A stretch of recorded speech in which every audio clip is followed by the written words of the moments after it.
चलिए next topic है आपका ग्लाइऑक्सीसोम, ठीक है ना। ग्लाइऑक्सीसोम जो होता है also called as highly specialised peroxisome.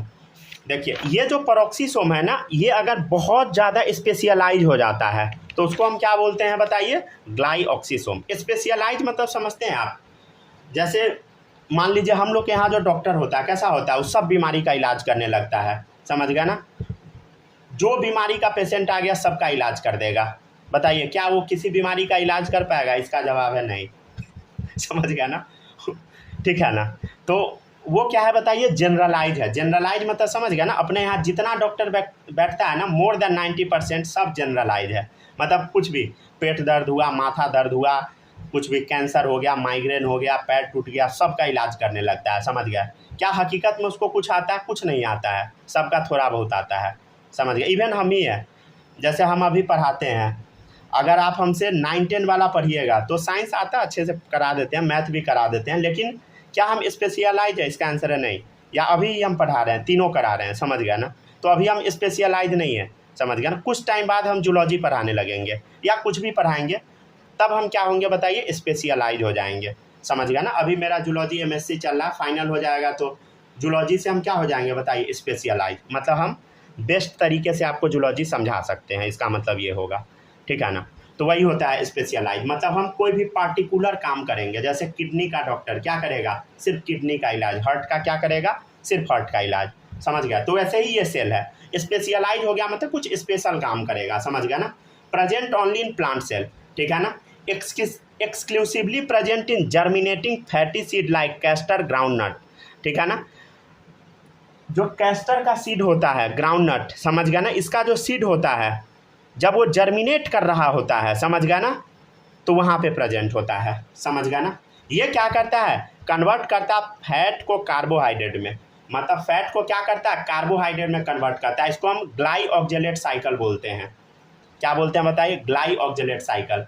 जैसे हम लोग में भी है, तो क्या है बताइए, फैट क्या चीज़ में कन्वर्ट होगा बताइए? कार्बोहाइड्रेट में हो सकता है। जैसे हम लोग, जैसे मान लीजिए एक आपको हम एग्जाम्पल बताते हैं, रियल एग्जाम्पल देते हैं। जैसे मान लीजिए भूकंप आ गया, ठीक है ना, या मान लीजिए भूकंप आ गया, या मान लीजिए किसी दो कंट्री के बीच में युद्ध हो गया, घर पे मान लीजिए बॉम्बिंग हो गया, घर टूट के गिर गया।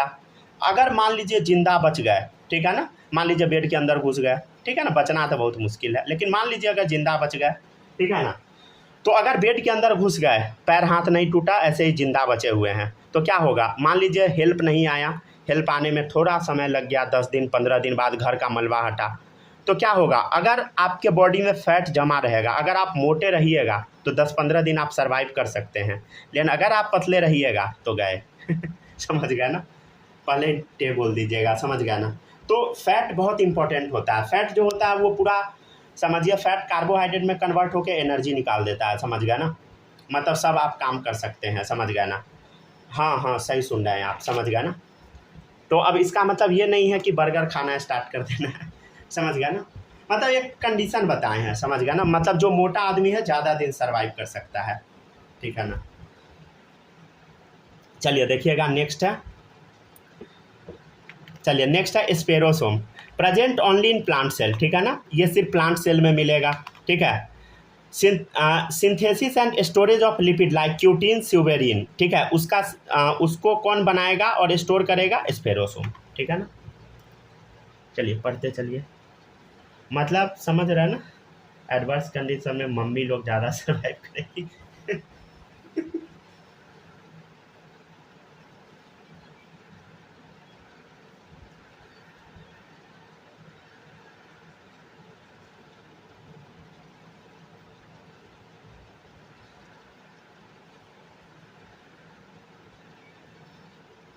अच्छा एक बात आपको पता है ना, अगर किसी कंट्री का ना ज़्यादातर आदमी अगर मोटा है ना, तो कंट्री ना अच्छा खासा लेवल पे ग्रो कर रहा है। जैसे इंडिया का अभी जो जनरेशन है वो जनरली मोटा होते जा रहा है, समझ गया ना। मतलब इंडिया ग्रो अच्छे ढंग से कर रहा है, समझ गया ना। आप चले जाइएगा यूएस में, तो वो तो फुल्ली ग्रो कर चुका है, समझ गया ना कंट्री। तो वहाँ पे आदमी बहुत ज़्यादा मोटा सा मिलेगा आपको, समझ गया ना, ठीक है ना, क्योंकि उसके बाद बहुत ज़्यादा पैसा खूब खाता है, तो एकदम सब ओबीज मिलेगा। अपने यहाँ कुछ मिलेगा ओबीज, क्योंकि कुछ ही आदमी खा पाता है। और अगर गरीब कंट्री में जाइएगा तो वहाँ बहुत कम आदमी आपको ऑवेज मिलेगा, समझ गया ना। मतलब वह उस सब एकदम सूखा हुआ टाइप आदमी मिलेगा, समझ गया ना। बगल में ही आप देख लीजिए, पाकिस्तान देखिए, म्यांमार देखिए, बांग्लादेश देखिए, समझ गया ना, सब गरीब कंट्री है, समझ गया ना। उस सब का कंडीशन बहुत बेकार है। कुछ ही लोग हैं जो अमीर है, समझ गया ना, तो कुछ ही लोग ओबेज होगा। हालांकि ओबेसिटी भी बेकार चीज़ होता है, तरह तरह का बीमारी हो जाता है उसके वजह से। चलिए नेक्स्ट है साइटोस्केलेटन। समझते हैं साइटोस्केलेटन क्या होता है। देखिएगा, ये सेल है, ये न्यूक्लियस है। अब सेल के चारों तरफ ना नेटवर्क फैला होता है, जाल फैला होता है, समझ गए। इलेबोरेट नेटवर्क ऑफ फिलामेंटस, ये फिलामेंट लाइक होगा, फिलामेंट मतलब पतला तार जैसा। प्रोटीनेशियस, क्या चीज़ का बना होगा, प्रोटीन का बना होगा structure, present in the cytoplasm of eukaryotic cell, eukaryotic cell के साइटोप्लाज्म में होगा, ठीक है। ये प्रोकैरियोट में नहीं मिलेगा, सिर्फ यूकैरियोट में, राइट।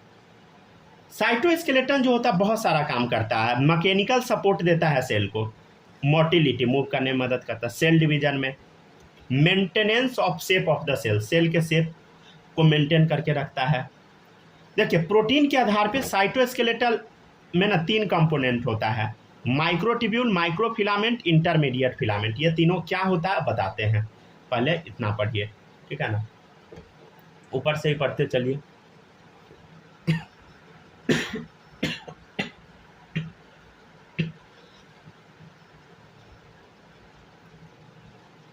ठीक है ना, ग्लाइऑक्सीसोम से ही पढ़िए।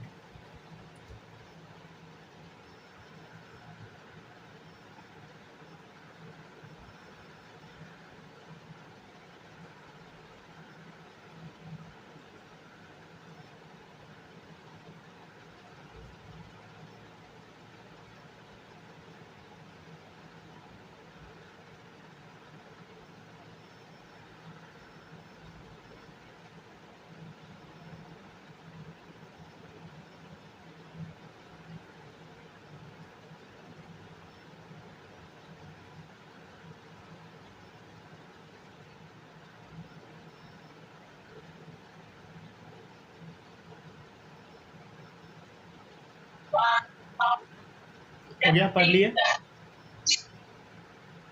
Yes sir. चलिए अब देखिएगा, नेक्स्ट है माइक्रोट्यूब्यूल। देखिएगा माइक्रोट्यूब्यूल में ना ट्यूबुलिन प्रोटीन होता है, ये खोखला होता है और सिलेंड्रिकल स्ट्रक्चर होता है, डायमीटर 25 नैनोमीटर है। कैसे है बताते हैं अभी, तब तक ऊपर का पढ़ के कंप्लीट कीजिए। कैसे ये होता है, कैसे अरेंज होता है, सब बताते हैं, देखिएगा अभी।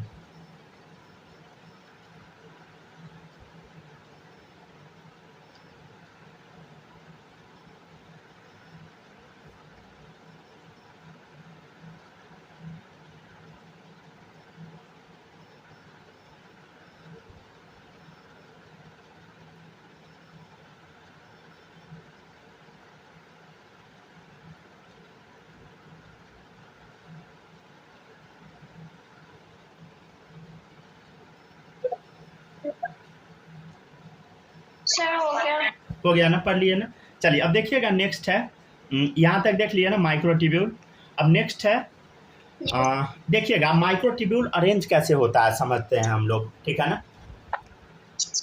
ये मान लीजिए माइक्रोट्यूब्यूल का स्ट्रक्चर है, तो पढ़ लीजिए। ये ट्यूबुलिन प्रोटीन का बना होता है, किस प्रोटीन का बताइए, ट्यूबुलिन प्रोटीन का। ट्यूब लाइक है तो ट्यूबुलिन प्रोटीन, खोखला है, सिलेंड्रिकल है, आप देख लिए, डायमीटर 25 नैनोमीटर, खोखला है, सिलेंड्रिकल है। तो माइक्रोट्यूब्यूल कंसिस्ट ऑफ 13 प्रोफिलामेंट, कितना होगा बताइए, 13 होगा। कितना होगा देखिए, 13। कैसे होगा देखिए इधर, 1 2 3 4 5 6 7 8 9 10 11 12 13, तो ऐसा गोला कितना है बताइए, 13, पूरे में 13 अरेंज होगा। तो microtubule consist of 13 protofilament which arrange in a manner to form hollow cylindrical structure. समझ गया ना, ये गोला गोला अरेंज हो के ना एक खोखला सिलेंडर लाइक स्ट्रक्चर ऐसा बना देता है, समझे, कुछ ऐसा स्ट्रक्चर बना देता है, समझ गए। कितना होगा बताइए, 13 गोला गोला, 13 होगा गोला, फिर होगा नीचे पूरा, और ऐसा सिलेंडर लाइक स्ट्रक्चर बना देगा। तो 13 protofilament which arrange in a manner to form hollow cylindrical structure, ठीक है ना। और इसका असेंबली, असेंबली मतलब पॉलीमराइज होना, मतलब एक जगह ना, ठीक है ना, पॉलीमर बनना। असेंबली एंड डिस असेंबली मतलब ये खुलना, ओपन होना, मतलब depolymerisation of microtubule require calcium plus मतलब calcium ion Ca2+ and GTP का फुल फॉर्म होता है ग्वानोसिन ट्राइफॉस्फेट, ये दोनों का जरूरत पड़ता है, राइट, समझ गया ना, ठीक है ना।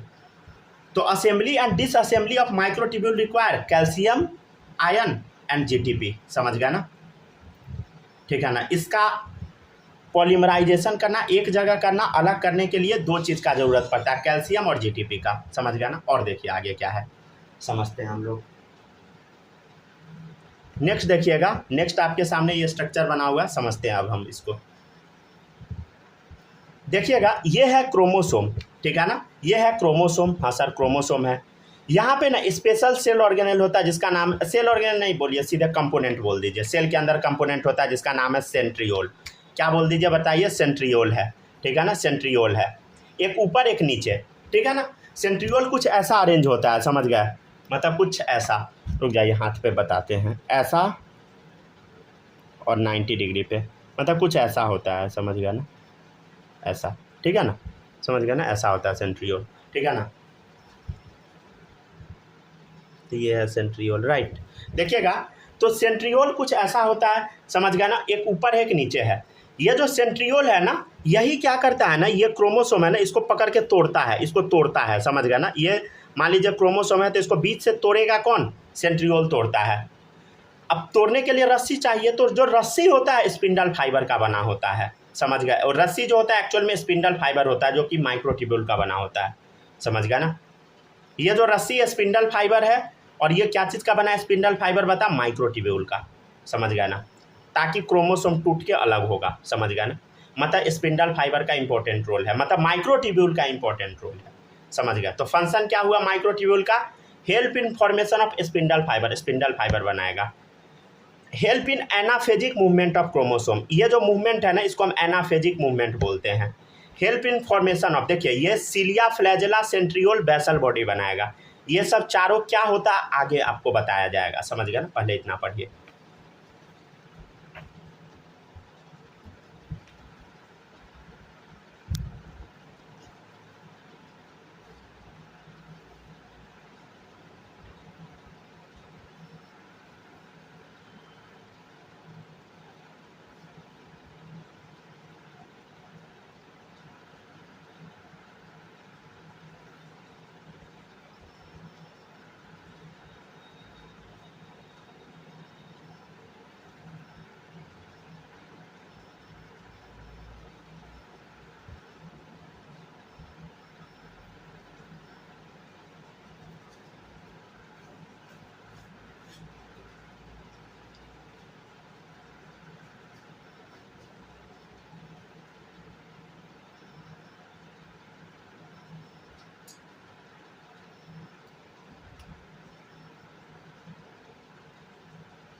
नहीं हो गया, सर, हो गया ना, पढ़ लिया ना, तो समझ गया ना।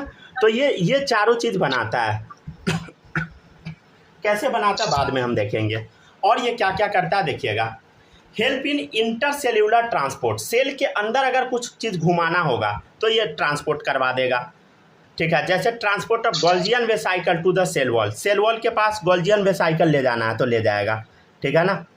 देखिएगा ध्यान से देखिएगा गौर से, ये मान लीजिए गोल्जी बॉडी है, ये वेसाइकल छोड़ा, ठीक है ना, ये वेसाइकल छोड़ा, समझ गया ना, गोल्जी बॉडी है वेसाइकल छोड़ा, ठीक है। अब ये वेसाइकल किसके पास गया, ये आपके सामने मोटर प्रोटीन है, क्या बताइए, motor protein, just like ropeway in hilly area. जैसे मान लीजिए रोपवे है, जैसे हिली एरिया में रोप नहीं होता है, रस्सी लगा होता है जिसमें पुली लगा होता है, घूमता है, वैसे ही पुली है, समझ गया, जिसमें आपको बैठा दिया जाएगा रोपवे में, ठीक है। तो इस गोल्जी बॉडी को बैठा लिया और यहाँ पहुँचा दिया, किसके पास पहुँचा दिया, ये प्लाज्मा मेम्ब्रेन है, समझ गया ना, इसको पहुँचा दिया सेल वॉल के पास, तो वही है। तो हेल्प इन इंट्रासेलुलर ट्रांसपोर्ट, तो transport of golgian vesicle to the cell wall. तो ये जो यहाँ पर जो इंपॉर्टेंट रोल प्ले किया वो क्या हुआ बताइए, मोटर प्रोटीन है, जस्ट लाइक रोपवे। तो ये काम कौन करता है बताइए, माइक्रोट्यूब्यूल ही बनाता है, समझ गया ना। तो help in intercellular transport, intercellular transport करवाता है, transport of golgian vesicle to cell wall, ये किसका काम है बताइए, रोपवे बनाना, माइक्रोट्यूब्यूल, ठीक है। पढ़ लीजिए इतना।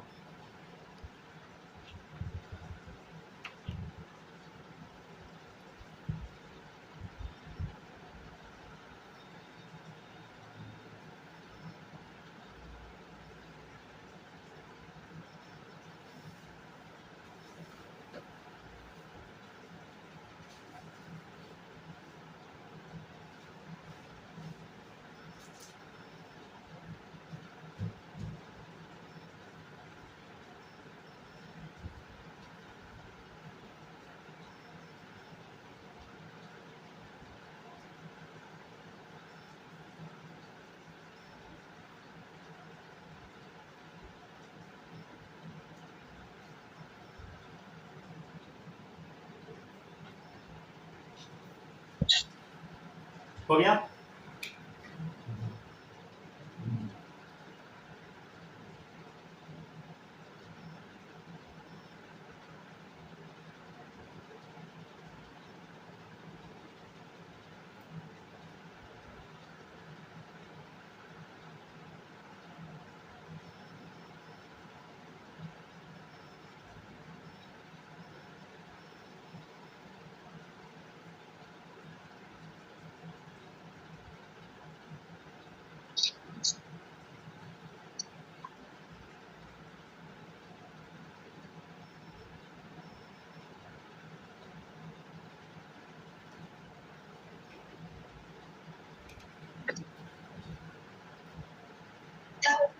हो गया, पढ़िए। चलिए अब देखिएगा next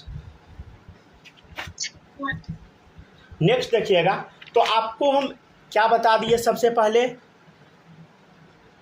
cytoskeletal consist of 3 component, microtubule हो गया। अब 2 बचा, माइक्रोफिलामेंट, इंटरमीडिएट फिलामेंट। चलिए आप दोनों के बारे में समझते हैं। देखिएगा नेक्स्ट है माइक्रोफिलामेंट। ये जो होता है ना, इसमें ना एक्टिन प्रोटीन पाया जाता है। एक्टिन प्रोटीन क्या होता है आपको हम मसल्स टॉपिक में पढ़ाएंगे, ठीक है ना। It is a solid linear rod like structure, solid होता है रॉड लाइक, डायमीटर 6 से 7 नैनोमीटर। इसका काम क्या होता है, ये मसल्स का कॉन्ट्रैक्शन करवाता है, इसलिए बोले मसल्स जब टॉपिक आएगा तो वहाँ पढ़ाया जाएगा, समझ गया ना, ह्यूमन फिजियो में। Help in formation of cell furrow during cytokinesis in animal cell. देखिए एनिमल सेल का जब साइटोकाइनेसिस होता है, साइटोकाइनेसिस मतलब साइटोप्लाज्म का डिवीजन, ठीक है ना। साइटोप्लाज्म का जब डिवीजन होता है, जैसे देखिए इधर न्यूक्लियस 2 पार्ट में टूट चुका है, अब साइटोप्लाज्म बट रहा है, तो बीच में सेल के बीच में ना वो गड्ढा बन जाएगा, उसको फरो बोलते हैं। तो सेल फरो बन गया, सेल के बीच में गड्ढा बन गया, गड्ढा, समझ गया ना। तो formation of cell furrow during cytokinesis in animal cell, ठीक है, एनिमल सेल में साइटोकाइनेसिस में करवाएगा और स्यूडोपोडिया बनवाने में मदद करता है माइक्रोफिलामेंट। और ये जो इंटरमीडिएट फिलामेंट है, इसका डायमीटर होता है 8 से 12 नैनोमीटर, ठीक है ना, 8 से 12 नैनोमीटर होता है। बुक में 6 से 25 भी लिखा मिल सकता है आपको, ठीक है ना। It form basket like structure around nucleus, nucleus के ना चारों तरफ एक बाल्टी जैसा स्ट्रक्चर बना देता है। इसका एग्जाम्पल है कीराटिन प्रोटीन बॉडी, मतलब कीराटिन प्रोटीन जो हमारे बॉडी में होता है नाखून वाला, वो लैमिन प्रोटीन न्यूक्लियस में पाया जाता है, तो वो इंटरमीडिएट फिलामेंट का बना होता है, ठीक है ना। चलिए इसको पढ़ लीजिए। नेक्स्ट टॉपिक है सीलिया एंड फ्लैजेला। पहले यहाँ तक पढ़िए तब बताते हैं अगला टॉपिक।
बस 1 सेकंड वेट कीजिए, आ जाएगा आगे। चलिए पढ़िए।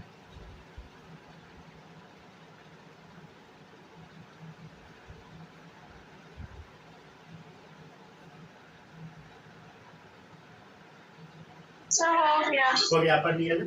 चलिए अब देखिएगा नेक्स्ट है सीलिया एंड फ्लैजेला, ठीक है ना, समझते हैं हम लोग, ठीक है ना।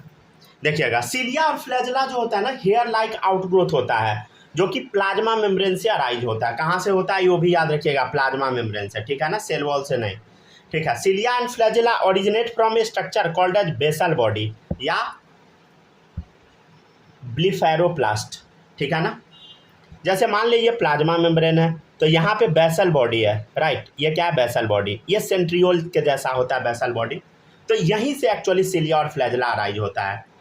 और ये प्लाज्मा मेम्ब्रेन का एक्चुअली प्लाज्मा मेम्ब्रेन आगे की तरफ एक्सटेंड कर जाएगा और बीच में है माइक्रोट्यूब्यूल। क्या होगा बताइए, समझिएगा। देखिए ये है माइक्रोट्यूब्यूल, उसके चारों तरफ से प्लाज्मा मेम्ब्रेन उसको घेर के रखेगा, और ये है बेसल बॉडी सेंट्रियोल लाइक। तो वही है, cilia and flagella originate from a structure called as basal body या ब्लिफेरोब्लास्ट, यहीं से निकलेगा, समझ गया ना। और ये हेयर लाइक आउटग्रोथ है, प्लाज्मा मेम्ब्रेन से अराइज हुआ, देखिए यहीं से अराइज हुआ, ठीक है ना। अब देखिए सिलिया फ्लैजेला में अंतर क्या होता है ये आपको हम बताते हैं। देखिएगा सिलिया जो होता है ना छोटा होता है 5 से 10 माइक्रोमीटर का, फ्लैजेला लॉन्गर होता है, समझ गया ना, 15 मतलब 150 माइक्रोमीटर का। नंबर जो होता है सिलिया ऑब्वियसली छोटा है तो बहुत ज़्यादा होगा, न्यूमरस होगा पर सेल, लेकिन इसका नंबर बहुत कम होगा, वेरी फ्यू इन नंबर, क्योंकि बड़ा होता है। देखिएगा मोड ऑफ एक्शन, सिलिया जो होता है ना वर्क करता है कोऑर्डिनेटेड मैनर में, मतलब सब एक साथ कोऑर्डिनेट करके काम करता है, ठीक है ना। 2 तरीके का हो सकता है, या तो ये सिंक्रोनस होगा, पेंडुलम मूवमेंट, मतलब ऐसे ऐसे करेगा, आगे पीछे, ठीक है ना, ठीक है ना। या आप बोल दीजिए cilia work like over, over जानते हैं ना चाबुक, अरे नाव जो चलाने वाला होता है, अरे नाव जो चलाते नहीं है, मतलब मान लीजिए ये है नाव चलाने वाला चाबुक, जैसे आगे पीछे, समझ गया ना, ठीक है। तो पेंडुलम मूवमेंट देख लिए।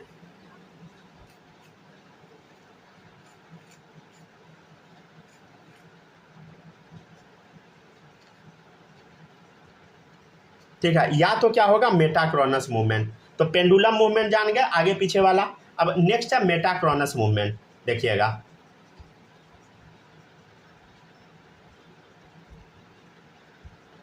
पढ़ लिया ना। चलिए अब देखिएगा सिलिया कैसे वर्क करता है, समझ गया ना, ऐसे। अच्छा 1 सेकेंड रुक जाइएगा, कुछ हम बताना चाह रहे हैं, देखिएगा। देखिएगा सिंक्रोनस मेटाक्रोनस 2 मूवमेंट है, ये तो पेंडुलम मूवमेंट है, ये तो बता दिए। देखिए सिलिया जो वर्क होता है ना चाबुक जैसा मूव करता है, जैसे आगे पानी मार दिया, फिर चाबुक पीछे किया, फिर आगे पानी मारा, फिर चाबुक पीछे किया, ठीक है ना। तो एक्चुअल में क्या करना पड़ता है, समझ गया ना। नाव चलाते देखिए, जैसे देखिए पानी पे ऐसे मारा, फिर चाबुक ऊपर उठाया, फिर पानी पे मारा, फिर मारा, पानी पे एक ही डायरेक्शन में मारते जा रहा है, समझ गए। तो ऐसा ही है cilia work like over, it allowed movement of either cell, या तो सेल को मूव करवाएगा या सराउंडिंग फ्लूइड को, और आगे की तरफ जाता जाएगा। फंक्शन है इसका लोकोमोशन, कहीं पे अटैच हो सकता है सिलिया की हेल्प से फीडिंग कर सकता है, पकड़ सकता है, सिलिया से सेंसेशन कर सकता है कि आगे क्या खतरा है। फ्लैजेला जो होता है लंबा होता है, बता दिए, बहुत कम होता है, ये अनड्यूलेटिंग मूवमेंट करता है, मतलब विप लाइक, मतलब ऐसा, समझ गया ना। जैसे स्पर्म है तो स्पर्म कैसा फलोपियन ट्यूब में मूव करता है, ऐसे, समझ गया ना, विप लाइक मूवमेंट, समझ गया। ये लोकोमोशन करवाने में मदद करता है, ठीक है ना।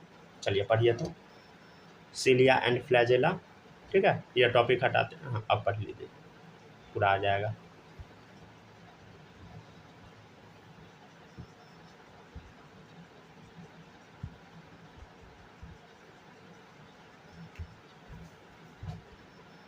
थोड़ा इसको सावधानी से पढ़िएगा, समझ गए ना।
हो गया ना, पढ़ लिए। चलिए अब देखिएगा, अब नेक्स्ट है नेक्स्ट है structure of cilia and flagella. थोड़ा इसको सावधानी से समझिएगा, समझ आ जाएगा। एनसीईआरटी में थोड़ा सिंपल है, हम थोड़ा कॉम्प्लेक्स बताएंगे। देखिए structure of cilia and flagella. Structurally both cilia and flagella consist of microtubule, ठीक है ना, ट्यूबुलिन प्रोटीन वाला माइक्रोट्यूब्यूल होता है। And these microtubule are arrange in 9+2 manner. इसका मतलब क्या समझिएगा, देखिएगा 9+2 का मैनर का मतलब है 9 जो होता है ना पेरिफेरल होता है, मतलब साइड में होता है, और वो डबल होता है, डबलेट।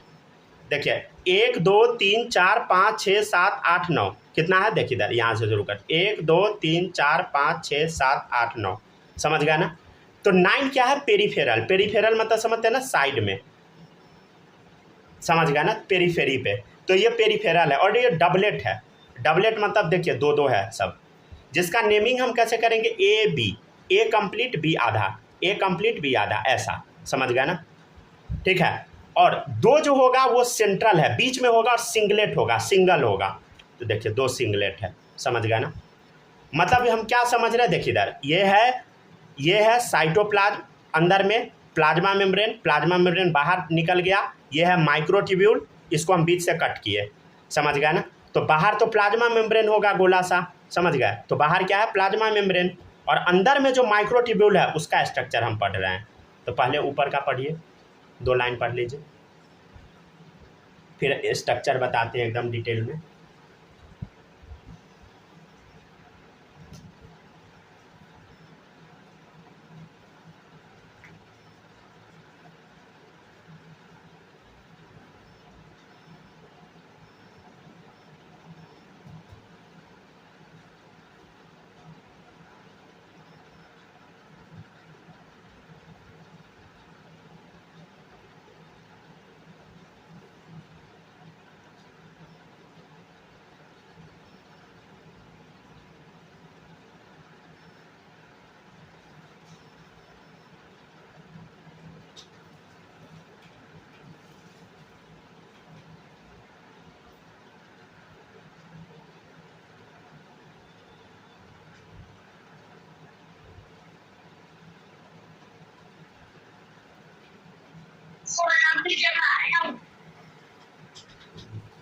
हो गया, पढ़ लिए।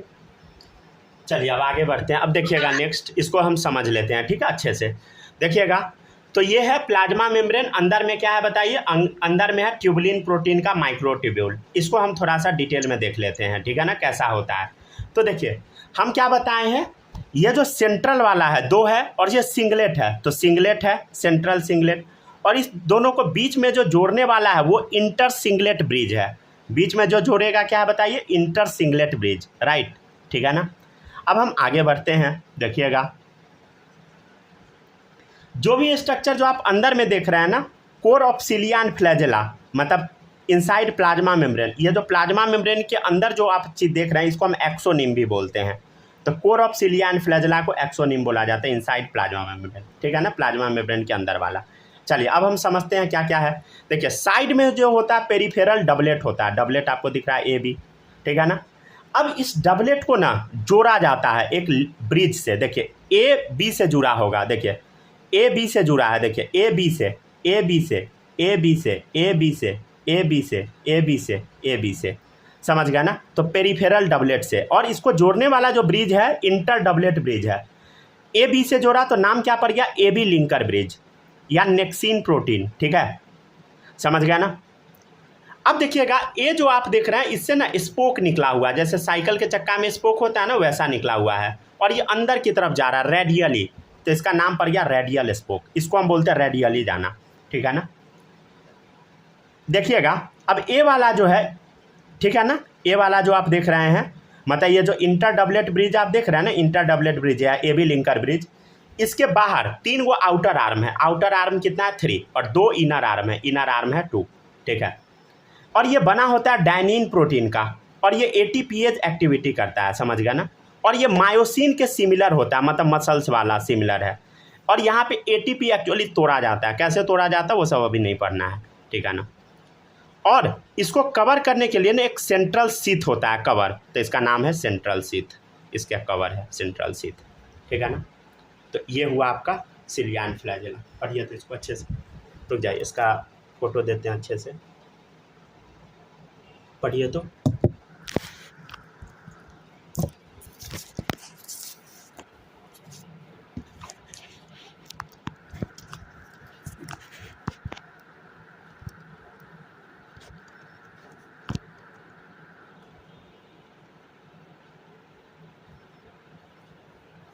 पढ़िए, आराम से पढ़िए।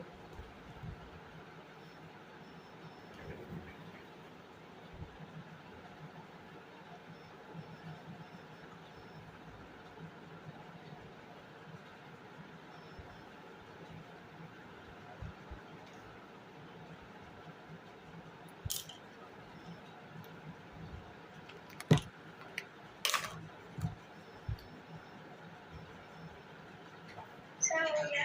हो गया ना? पढ़िए। कोई डाउट है यहाँ तक में, बताइए। नहीं है ना? चलिए, हो गया, ठीक है ना? इतना